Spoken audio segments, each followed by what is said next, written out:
Hello guys, welcome back to the channel and welcome back to elite wrestling. तो guys आज इस video के अंदर हम करने वाले हैं कल होने वाले AEW के रैम्पेज शो का प्रीव्यू और हम जानने वाले हैं कि कल होने वाले रैम्पेज शो के लिए AEW ने कौन कौन सी चीजें पहले से एडवर्टाइज कर दी है और हमें कल होने वाले रैम्पेज शो के ऊपर क्या क्या चीजें देखने को मिल सकती है, जिसके साथ ही हम इस वीडियो के अंदर थोड़े फार अपडेट्स के बारे में बात करने वाले हैं। तो गाइज ये सभी न्यूज रूमर और अपडेट जानने के लिए ये वीडियो एकदम आखिर तक देखना और ऐसे ही AEW कंपनी से रिलेटेड हर एक न्यूज रूमर और अपडेट और AEW कंपनी के हर एक शो का रिव्यू पाने के लिए हमारे चैनल को सब्सक्राइब करना मत भूलना। लेकिन गाइज अब ज्यादा देर न लगाते हुए चलिए वीडियो शुरू करते हैं और सबसे पहले जरा बात करते हैं इस वीक हुए AEW के डायनामाइट शो की व्यूअरशिप की और जानते हैं कि इस वीक के डायनामाइट शो की व्यूअरशिप क्या रही। तो गाइज अगर आपने हमारे चैनल के ऊपर कल AEW के डायनामाइट शो का रिव्यू वीडियो देखा है तो आपको पता होगा कि हमें कल के डायनामाइट शो के ऊपर CM पंक का AEW के डायनामाइट शो पर डेब्यू मैच देखने को मिला था, जिसके साथ ही हमें शो के मेन इवेंट के अंदर एक बहुत ही बढ़िया 8-मैन टैग टीम मैच देखने को मिला था। पर इस सब के बाद अगर यहाँ पर हम बात करें इस डायनामाइट शो की व्यूअरशिप की तो गाइज इस वीक के डायनामाइट शो की व्यूअरशिप लास्ट वीक के डायनामाइट शो के मुकाबले करीब 63% ज्यादा बड़ी है। जो देखा जाए तो डायनामाइट शो की व्यूअरशिप के अंदर एक काफी बड़ा जंप है। पर गाइज मैं आपको बताना चाहूंगा कि लास्ट वीक हुआ डायनामाइट शो सैटरडे के ऊपर था, इसीलिए पहले से ही लास्ट वीक के डायनामाइट शो की व्यूअरशिप काफी कम थी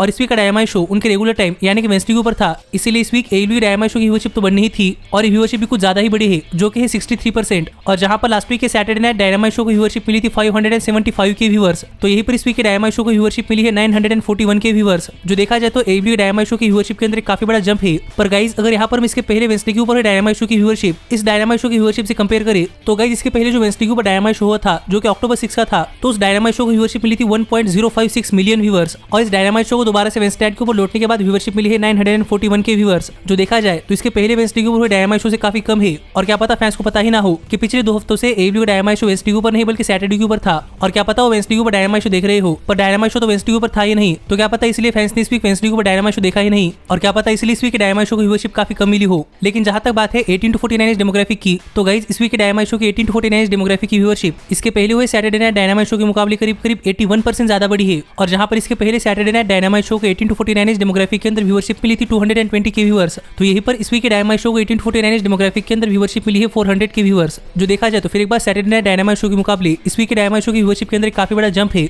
पर ये भी इसके पहले वेडनेसडे के ऊपर डायनामाइट शो के मुकाबले काफी कम है क्योंकि उस शो को 18 to 49 एज डेमोग्राफिक के अंदर व्यूअरशिप मिली थी 518 के व्यूअर्स। और इस वीक का डायनामाइट शो वेडनेसडे नाइट के टॉप 150 केबल टीवी प्रोग्राम्स के अंदर नंबर 4 की पोजीशन के ऊपर आता है। जो देखा जाए तो बहुत ही अच्छी बात है। पर इससे आप समझ सकते हैं कि फाइनली AEW डायनामाइट शो की व्यूअरशिप उनके ट्रैक के ऊपर आने लगी है और क्या पता AEW को अपने डायनामाइट शो की व्यूअरशिप के अंदर पकड़ बनाने के लिए 1-2 हफ्ते का टाइम लगे और हम भी देखते हैं कि क्या 1-2 हफ्ते बाद AEW के डायनामाइट शो की व्यूअरशिप 1 मिलियन के ऊपर जाती है या नहीं। पर इस वीक के डायनामाइट शो की इस व्यूअरशिप के ऊपर आपका क्या कहना है आप मुझे कमेंट करके बताइए। पर गाइज अब हम आगे बढ़ते हैं और करते हैं कल होने वाले AEW के रैम्पेज शो का प्रीव्यू और जानते हैं कि कल होने वाले रैम्पेज शो के लिए AEW ने कौन कौन से मैचेस पहले से एडवर्टाइज कर दिए हैं। तो गाइज सबसे पहला मैच जो कि AEW ने कल होने वाले रैम्पेज शो के लिए ऑफिशियल एडवर्टाइज किया है वो है AEW कंपनी के world heavyweight championship eliminator tournament का सेकंड राउंड मैच जहां पर ब्रायन डेनियल्सन एडी किंगस्टन को फेस करने वाले हैं। और अगर यहाँ पर हम बात करें इस मैच की बैक स्टोरी की तो गाइज बेसिकली यहाँ पर इस मैच के लिए कोई बैक स्टोरी नहीं है क्योंकि ये मैच AEW कंपनी के world heavyweight championship eliminator tournament का मैच है और टूर्नामेंट मैच से कोई बैक स्टोरी नहीं होती। लेकिन जहां तक बात है इस मैच की तो गाइज मुझे लगता है कि ये मैच इस वीक रैम्पेज शो पर एक बहुत ही बढ़िया और बहुत ही हार्ड हिटिंग मैच हो सकता है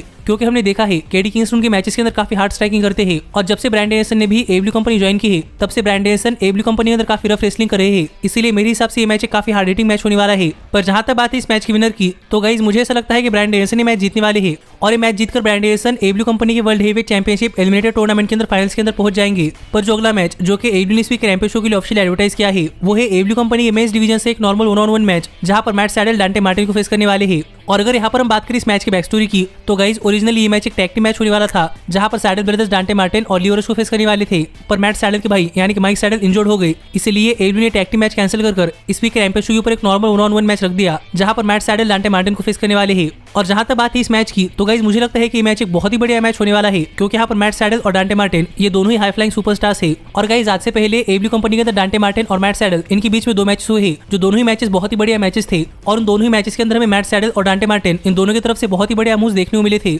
और मुझे लगता है कि ये मैच बिल्कुल वैसा ही होगा और हमें इस मैच के अंदर डांटे मार्टिन और मैट सैडल इन दोनों की तरफ से बहुत ही बढ़िया मूव्स देखने को मिलने वाले हैं। पर गाइज जहां तक बात है इस मैच की विनर की तो यहाँ पर मैच चलने के दौरान लियो रुश रिंग साइड से डांटे मार्टिन को गाइड करने वाले हैं और इसके पहले डांटे मार्टिन और मैट सैडल इन दोनों के बीच में जो 2 मैचेस हुए हैं वो दोनों ही मैचेस मैट सैडल ने जीते हैं, इसलिए मुझे लगता है कि इस बार ये मैच डांटे मार्टिन जीतने वाले हैं और क्या पता इसके अंदर लियो रुश डांटे मार्टिन की मदद करे। पर मेरे हिसाब से डांटे मार्टिन ये मैच जीतने वाले हैं। लेकिन गाइज जो अगला मैच जो कि AEW ने इस वीक रैम्पेज शो के लिए ऑफिशियल एडवर्टाइज किया है वो है AEW कंपनी के विमेंस डिवीजन से एक नॉर्मल 1-on-1 मैच जहां पर AEW women's world heavyweight champion doctor Britt Baker Abadon को फेस करने वाली है। और यहाँ पर ये मैच एक ट्रिक और ट्रीट मैच है यानी कि अगर एबेडन ये मैच जीतती है तो आगे चलकर एबेडन को AEW कंपनी की विमेंस वर्ल्ड हेवीवेट चैंपियनशिप के लिए एक मौका मिलने वाला है। पर ये मैच एक नो डिस्क्वालिफिकेशन मैच होने वाला है, जो कि इस मैच की स्टिपुलेशन है। और जहां तक बात है इस मैच के बैक स्टोरी की, तो गाइस अगर आपने हमारे चैनल के ऊपर इस वीक के डायमंड शो का रिव्यू वीडियो देखा होगा तो आपको पता होगा कि इस वीक के डायमंड शो के ऊपर टोनी शिवानी ने बताया था कि हाल ही में जो क्रिस जेरिको क्रूज के ऊपर एब्ल्यू कंपनी के मैचेस हुए थे, तो उन मैचेस के अंदर डॉक्टर ब्रिट बेकर एबेडन को फेस कर रही थी, पर एबेडन से डरकर डॉक्टर ब्रिट बेकर ने मैच बीच में ही छोड़ दिया था और इसलिए एबेडन को एक रीमैच चाहिए था, जिस वजह से टोनी खान ने इस वीक रैम्पेज शो के ऊपर एबेडन और डॉक्टर ब्रिट बेकर का मैच बुक कर दिया है, जहां पर अगर एबेडन जीत गई तो आगे चलकर एबेडन को एब्ल्यू कंपनी की विमेंस वर्ल्ड हेवीवेट चैंपियनशिप के लिए एक मौका मिलने वाला है। और गाइस वैसे भी इस वीक रैम्पेज शो के ऊपर हमें हैलोवीन की थीम देखने को मिलने वाली है, तो मुझे भी देखना है कि इस वीक रैम्पेज शो के ऊपर एबेडन की इंटरनेस कैसी होती है। और सच में यहाँ पर ये भी देखने के लिए मजा आएगा कि डॉक्टर ब्रिट बेकर एबेडन को इस तरीके से फेस करती है और क्या इस मैच के अंदर रेबल और जिमी हेटर इंटरफेयर करती है या नहीं। पर गाइस जहां तक बात है इस मैच की विनर की, तो गाइस यहाँ पर out of nowhere Abadon doctor Britt Baker को उनके एब्ल्यू कंपनी की विमेंस वर्ल्ड हेवीवेट चैंपियनशिप के लिए चैलेंज करने के लिए आ गई है, इसलिए मुझे नहीं लगता कि यहाँ पर एबेडन ये मैच जीतने वाली है। और मेरे हिसाब से डॉक्टर ब्रिट बेकर ये मैच जीत जाएंगी, जिससे कि एबेडन को एब्ल्यू कंपनी की विमेंस वर्ल्ड हेवीवेट चैंपियनशिप के लिए कोई मौका नहीं मिलेगा। और गाइस इतने ही मैचेस है जो कि एब्ल्यू ने इस वीक रैम्पेज शो के लिए ऑफिशियल एडवर्टाइज किए हैं। और अगर इसके अलावा इस वीक रैम्पेज शो के ऊपर कुछ होता है तो गाइस वो आपको कल सुबह हमारे चैनल के ऊपर इस वीक रैम्पेज शो के रिव्यू वीडियो के अंदर पता चल जाएगा, इसलिए हमारे चैनल को सब्सक्राइब करके नोटिफिकेशन बेल और पर सेट करना मत भूलना। लेकिन गाइस अब हम आगे बढ़ते हैं और बात करते हैं हमारे सबसे आखिरी अपडेट की, और जानते हैं कि क्या द फिन ब्रे व्हाइट हम इस वीक रैम्पेज शो के ऊपर डेब्यू करते हुए दिखाई दे सकते हैं या नहीं। तो गाइस अगर आप हाल फिलहाल में विंडम रोटोंडा यानी कि ब्रे व्हाइट को फॉलो कर रहे हैं तो आपको पता होगा कि डब्ल्यूडब्ल्यूई कंपनी ने ब्रे व्हाइट को अपनी कंपनी से रिलीज कर दिया था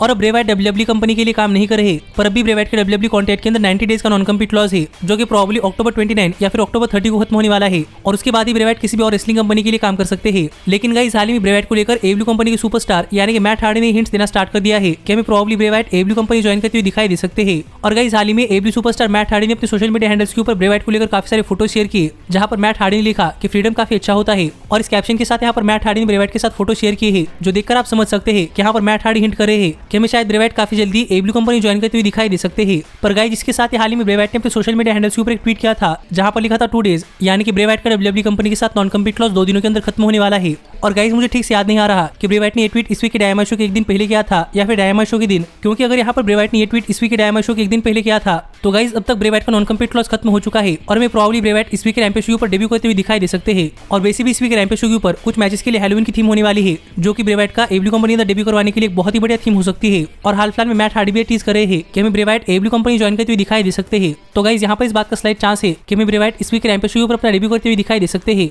लेकिन अगर ब्रे व्हाइट ने ट्वीट इस वीक के डायमंड शो चलने के दौरान किया है तो गाइस हमें शायद ही ब्रे व्हाइट इस वीक के डायमंड शो के ऊपर अपना डेब्यू करते हुए दिखाई देने वाले हैं, क्योंकि इसका मतलब कि ब्रे व्हाइट का नॉन कम्पीट क्लॉज अक्टूबर 30 को खत्म होने वाला है और इस रैम्पेज शो की डेट है अक्टूबर 29, जिससे हमें शायद ही ब्रे व्हाइट इस वीक रैम्पेज शो के ऊपर डेब्यू करते हुए दिखाई दे सकते हैं। और मुझे लगता है कि मोस्टली इस वीक रैम्पेज शो के ऊपर ब्रे व्हाइट अपना डेब्यू नहीं करने वाले, पर ब्रे व्हाइट को लेकर ये भी रिपोर्ट आई थी कि ब्रे व्हाइट अपना नॉन कम्पीट क्लॉज शॉर्ट कर सकते हैं। तो इस वीक के रैम्पेज शो के ऊपर देखना पड़ेगा कि क्या इस वीक ब्रे व्हाइट एब्ल्यू कंपनी अंदर अपना डेब्यू करते हैं या नहीं। लेकिन गाइस आप मुझे कमेंट करके बताइए कि क्या आप ब्रे व्हाइट को एब्ल्यू कंपनी के अंदर देखना चाहते हैं या नहीं। और जहां तक बात है मेरी, तो गाइस मैं तो डेफिनेटली ब्रे व्हाइट को एब्ल्यू कंपनी के अंदर देखना चाहता हूं, पर देखते हैं कि ब्रे व्हाइट एब्ल्यू कंपनी ज्वाइन करते हैं या नहीं। लेकिन गाइस हमारी आज की वीडियो यही तक की थी और अब मैं मिलता हूं आपसे अगली वीडियो के अंदर, पर तब तक stay healthy, stay happy and keep watching elite wrestling. Hey, did you like that video?